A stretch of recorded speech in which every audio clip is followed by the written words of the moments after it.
നാളെ ഫഹദിന്റെ നായിക മാളവികയായിരിക്കും. ഫഹദ് ഫാസിലിന് തിരക്കോട് തിരക്ക്.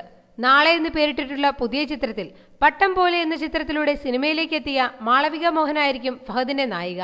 നവാഗതനായ സിജു എസ് ബാവയാണ് നാളെയുടെ തിരക്കഥ എഴുതി സംവിധാനം ചെയ്യുന്നത്. ചിത്രത്തിന്റെ ഷൂട്ടിംഗ് കൊച്ചിയിൽ തുടങ്ങിക്കഴിഞ്ഞു. ഡയറക്ടർ കട്ട് ഫിലിം കമ്പനിയാണ് ചിത്രം നിർമ്മിക്കുന്നത്. ഫഹദിനെയും മാളവികയെയും കൂടാതെ മുകേഷ്, KPSC ലളിത, ശ്രീനാഥ് ഭാസി, ജയപ്രകാശ് കൊല്ലൂർ, ദർശന രാജേന്ദ്രൻ തുടങ്ങിയവർ മറ്റ് കേന്ദ്ര കഥാപാത്രങ്ങളെ അവതരിപ്പിക്കുന്നു. എറണാകുളത്തും തിരുവനന്തപുരത്തുമായാണ് ചിത്രത്തിന്റെ ഷൂട്ടിംഗ്.